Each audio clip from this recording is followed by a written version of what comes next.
Alright, we're trying a new camera setup. Hopefully this works. I'm using my Contour Roam 2. I used to use it for my motorcycle. We'll try today on the truck. See how demo the Nissan Titan XD driving around Houston, Texas. See how it goes. I'm not gonna say much because I really don't know if this setup's gonna work. I tried it before, mounted on the passenger side headrest. That didn't work out too well. Too much vibrations. So hopefully mounted on my head will make a difference.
I just dropped my wife off from work and I'm heading back home.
See how this, well, this position is recording, but very difficult.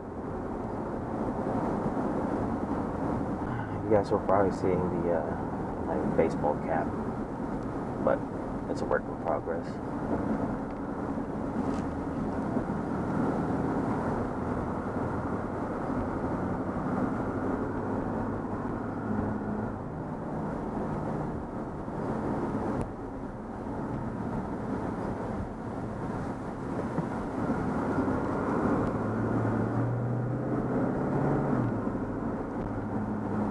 I have about 946 miles on this Titan XD. I've had it for about 3 weeks.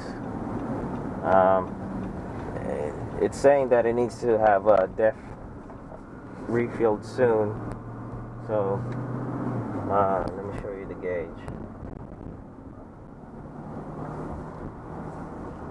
I hope you guys can see that.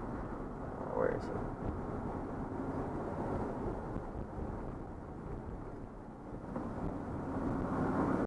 It's at 25% and about 1,000 miles. I'm not sure if the dealer refilled the DEF. More than likely not.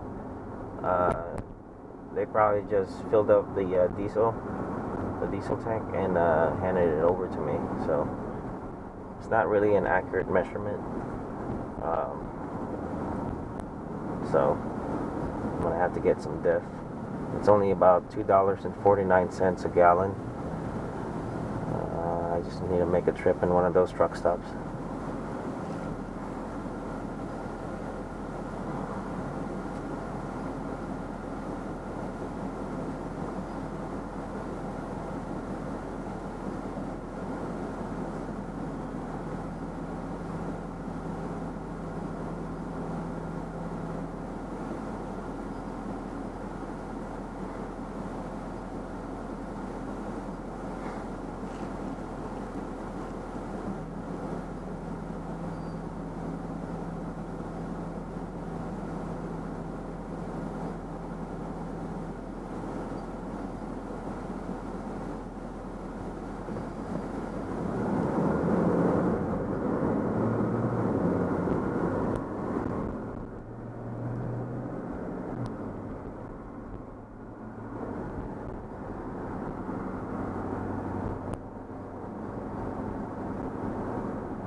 I live in Houston, Texas, and as you can see, most drivers drive like shit. Look at that asshole.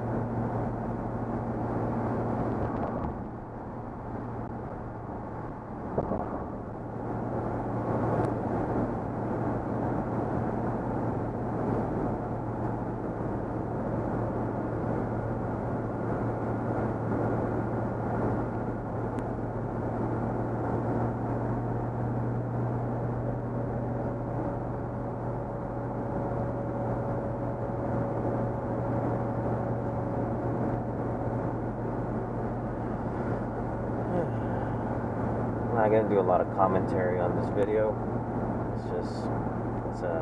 It's a test. I may or may not upload this on YouTube. We'll see how it works. I tried researching some new cameras. They have some. They're called the Spy sunglasses. Basically, there's a camera built into the bridge of the sunglasses right in the middle, but it's about $250. I'm not sure if it's a good idea to buy that. It doesn't hold a lot of videos, and the field of view is narrow. I think the built-in memory is only 8 gigabytes. I'm not even sure how long a video I think it records. Also, another issue is battery. Those sunglasses, I mean, they're pretty tiny. They can't carry a big battery. So I'll do more research on it and see if that's a viable option, just to bring more content on YouTube.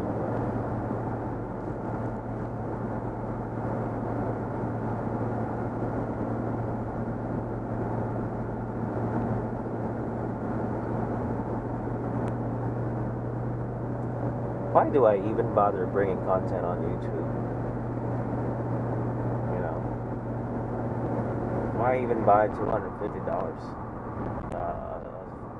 Why even bother buy a $250 sunglass just to record videos on YouTube? Why? You know why? Because it's kind of fun.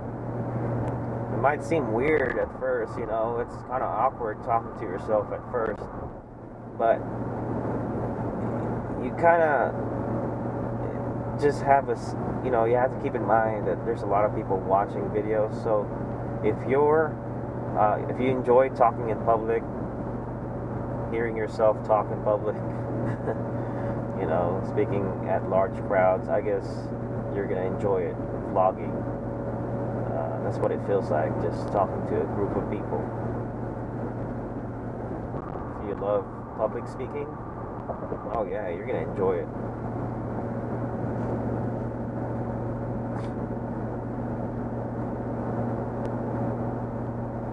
We'll see if investing $250 on some Spy sunglasses just for vlogging is a good choice. I'll do more research on that. But we'll see. Maybe I don't even need those glasses. Maybe this old helmet camera that I've had this for about 5 years now. Actually, more than that. I used it on my motorcycles helmet camera.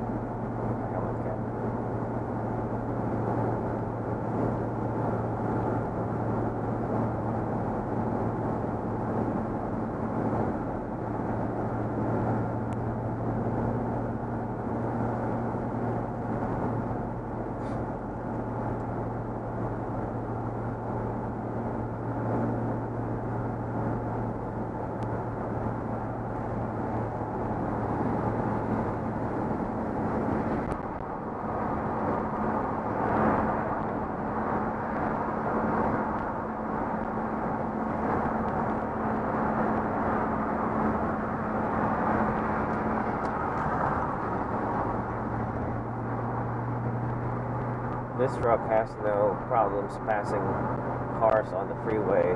It's got a lot of torque. I'm only at, well, I'm below 2,000 RPMs, and I'm around 70 miles per hour. Oh, that's pretty good. It red lights at 4,000, so it's got enough juice to pass most cars.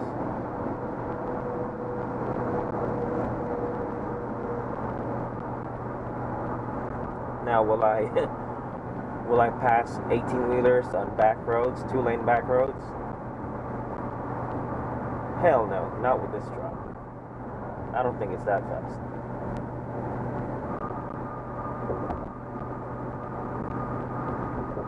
I used to do that back in my when I had my F-150. That thing was a rocket. I had the 5.0 V8 on it, and it was pretty quick. And the sound of that V8, a Coyote 5.0, oh man, it was worth it every time I passed someone. It sounded so good.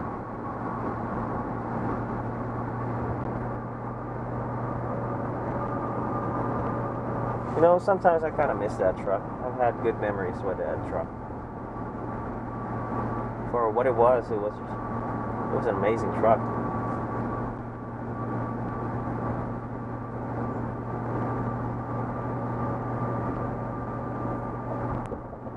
But you know, as far as ride quality goes, an F-150 2014 FX4, you know, with the 20-inch rims, with all-terrain tires, Pirelli all-terrain tires. This one rides so much better. It's so much quieter. It drives like, I don't know. It's so much smoother. You don't feel the imperfections on the highway and you know, streets as much as you do with the F-150, which is so weird because this one, you know, it's a heavier duty truck compared to that F-150. That one is supposed to ride smoother than this truck, but this one rides smoother than the F-150.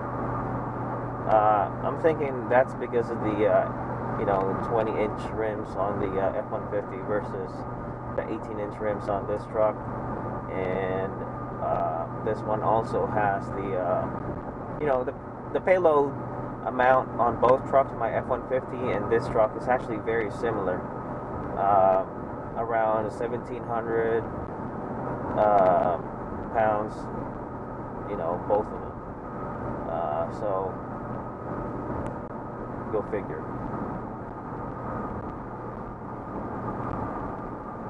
Yeah, definitely this one rides smoother and it's quieter on the freeways, which I really want because I do a lot of long distance driving.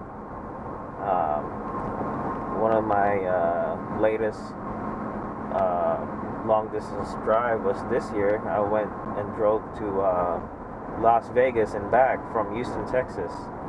I covered around 3,700 miles on that road trip. You know, we stopped by the Grand Canyon. We also stopped by the what do you call that? We stopped in Utah, Monument Valley. You know, we just hit all the some of the state parks, the good ones anyway, to Las Vegas and from Las Vegas. We had a blast.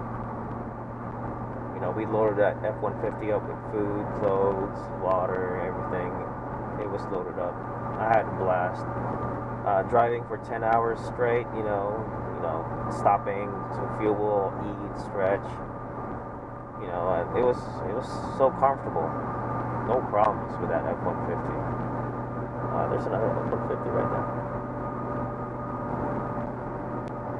And I'll talk more about why I traded the F-150 for this truck, especially considering how much I loved it, how much good of a truck that F-150 was.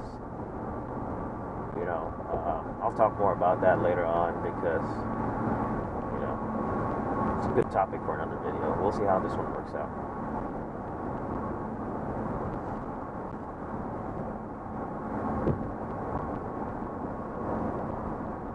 The mirrors on this truck are pretty good. You know, I know these are tow mirrors and it's supposed to help you in towing, but Holy crap, dude. The magnification on the top mirror, I'm not sure if you guys can see it, the top mirror, it's it kind of catches you off guard. You know, when you're switching lanes, you know, you check out the mirror and you see this car almost right next to you, but it really isn't, because it just magnifies the cars. The bottom mirror, convex one, it's more accurate compared to the one on top, you know, as far as distance goes. Not only that, the top mirror, even though it's you know, it has the dimming function where it dims at night, so that you won't get blinded by other cars' headlights. You still get blinded by them because it magnifies the images. So that's one downside when driving at night with this truck. You just get blinded by other cars' headlights behind you. I'm sure you can adjust it and, you know, point it down a little bit, but that's one observation I had. Overall, it's pretty good. It's got the this one has the blind spot warning on the mirrors. That's very useful. I also have the feature turned on where it beeps where there's a car on your blind spot, and you turn on your signals, your turn signals. I think that's a cool feature. Now the downside of that is you might not hear it if you have your music playing too loud, which most owners of this truck will probably do, because of that really good Rockford Fosgate 12 speaker system. It's so clear and the bass is so good. I don't even have it adjusted. I just left it, you know, with the stock settings on it. So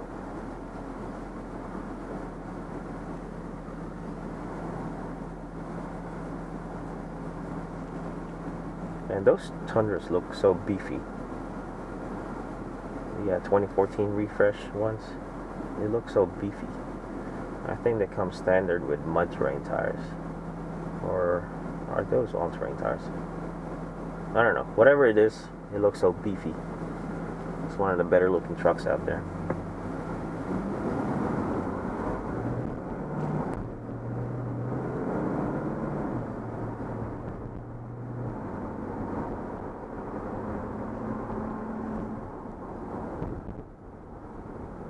You know what truck I'm really curious about? I like those Chevy Duramax 2.8s, the smaller trucks, the mid-size ones, the Colorado and Canyon. I've seen a lot of Chevy Colorados, but it's rare that you see the GMC Canyons. It's even more rare to see a GMC Canyon diesel. I've seen Chevrolet Colorado diesels, but never the GMC Canyon diesels. Probably because they're so expensive. They probably cost as much as this truck. I know they don't do a lot of incentives on those trucks because of the demand. It's so high. Just like the Tacomas, I guess. My buddy just got a 2016 TRD off-road double cab long bed Tacoma in you know, quicksand color, one of the most rarest configurations and most sought after configurations out there. He just got one of those, and he got it below I think he got it $200 over invoice, which is amazing. You know, he didn't even have to wait for it. The reason why he got a good deal on it, you know, good financing options too, good trade-in value for his old FJ for it, is because he has the hookup for Toyota. So I think he got that that thing for around $37,000 out the door, which is unheard of for that specific Tacoma configuration. He got lucky. So if he ever decides to trade that in, I mean, he's not going to lose money. He's probably going to gain more money if he trades it in. Or not trade in, I'm sorry, sell it. But he lucked out on that one. He's got the right connections for that truck when he bought it.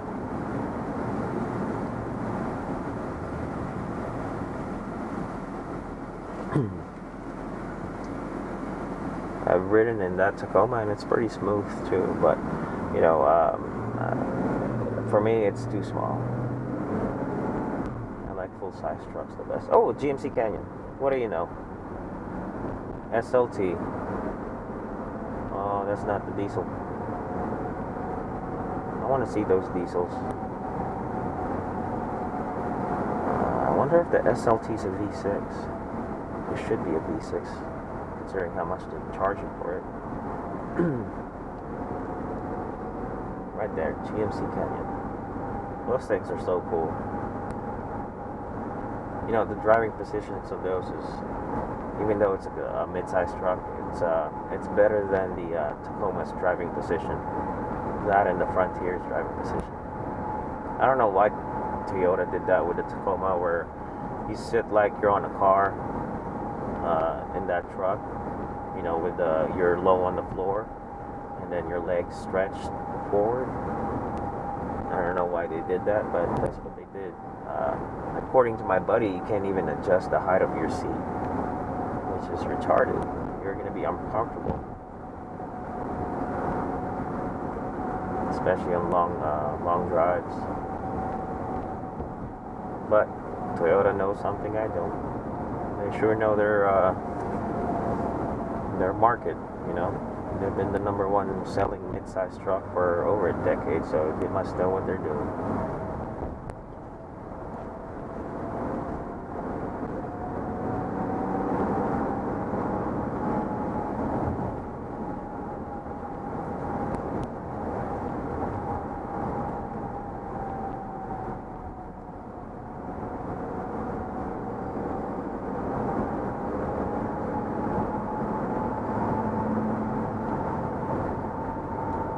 Gas prices here in Houston, Texas, specifically Missouri City, Texas, is $1.78 for regular gas and $1.98 for diesel, which is pretty cheap. And from what it looks like, it's going to keep going down.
To turn off the AC on this side.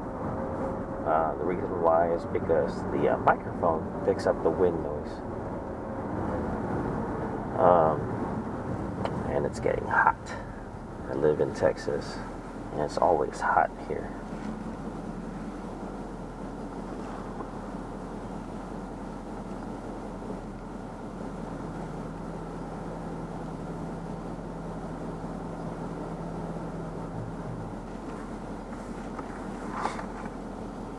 $11:15.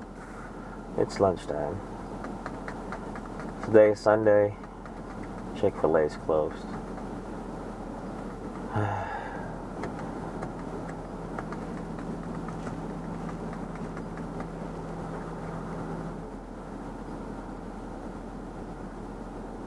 I'll probably just order pizza.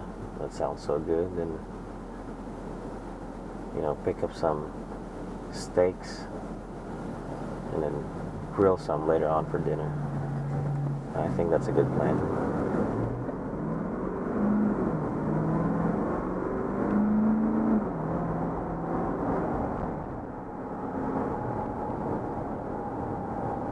Wow, this truck definitely struggles accelerating from a stop.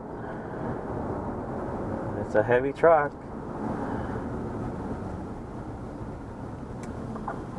I think I just killed my miles per gallon on that one. That's alright.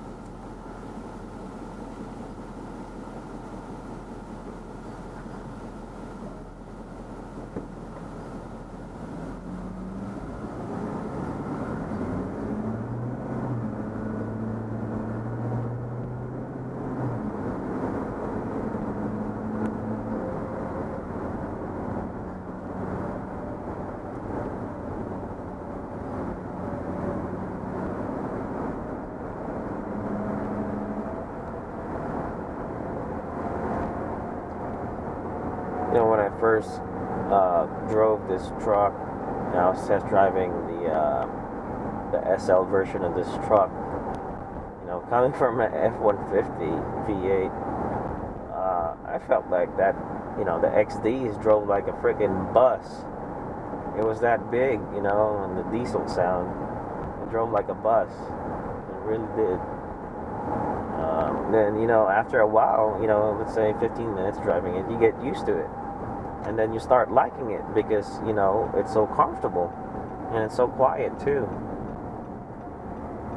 Then finally, I test drove the Pro 4X. And just, I had to get it. It just fit me perfectly. So I did. I told the dealer, you know, we negotiated on prices. You know, they tried to pull a fast one on me. You know how dealers are. And you can't blame them. It's their business to make money. They don't really care about you. You know, they say that you're their customers. You know, they'll take care of you, even though that you know you bought so many cars from them. They'll still try to pull a fast one on you, which, you know, which is fine. I know, I get it. It's their business. They're not there to make friends. They're there to make money. You know, they have to pay their bills, just like us. But you know, you got to do your research. Go to TrueCar.com. You know, see how much the truck's selling, the trend is for. And then, you know, even with TrueCar's prices, they'll rip you off on your trade-in value. So you got to negotiate hard for that. They'll say that, you know, they got to look at the current trade-in value for your truck, the wholesale price for it, because they're not sure it's gonna sell or not. I mean, they'll give you all that bullshit, man. So tell them you're gonna walk out of there and buy it from someone else, and you know, and then finally they're gonna budge from their prices. Then, you know, they're gonna get their sales manager involved. You know all that sort of bullshit. It's not a pleasant experience, you know. Buying this thing from Nissan actually was one of my worst car buying experience. I've had the best one so far I've had was from Ford, and then Toyota. You know, because I just don't bullshit around. You got time for that. I'll tell you my price, what I want for it, then you go figure it out yourself. You know, see if they have a deal or not. It's as simple as that. But, you know, they give you the runaround bullshit. You have to wait. I hate waiting. You know, your salesmen keep going back and forth to the sales manager. They're punching their numbers and shit. You know, it's all part of the game. It's to make you wait, to make you break down. You know, it's even worse with the finance managers.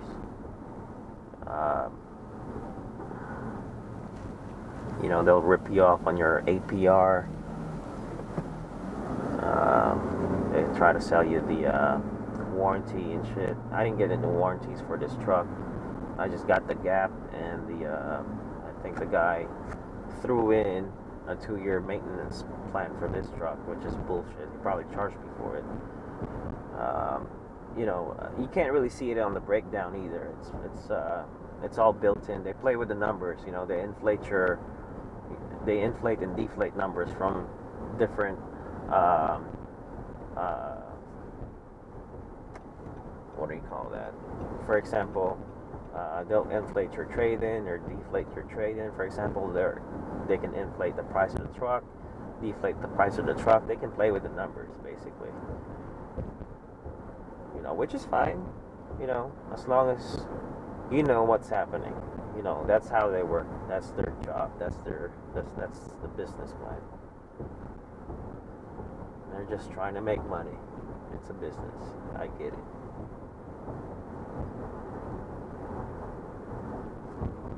They'd probably have more customers if they didn't do that, though. You know, just give them the no bullshit price of the car out the door, but they're trying to maximize their profits.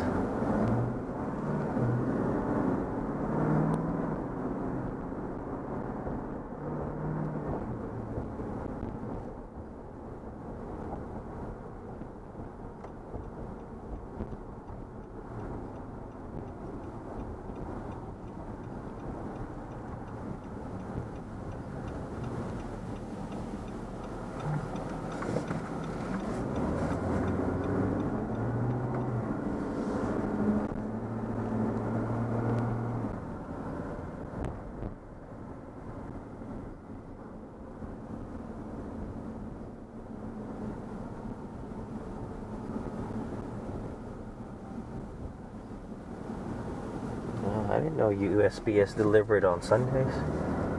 There's one behind me.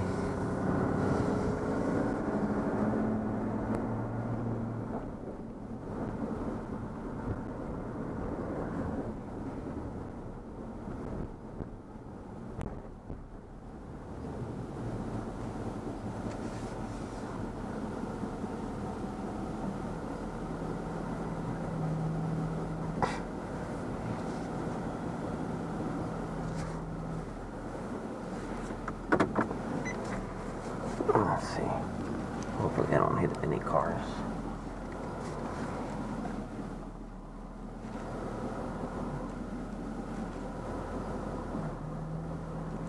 Oh, look, that's pretty good.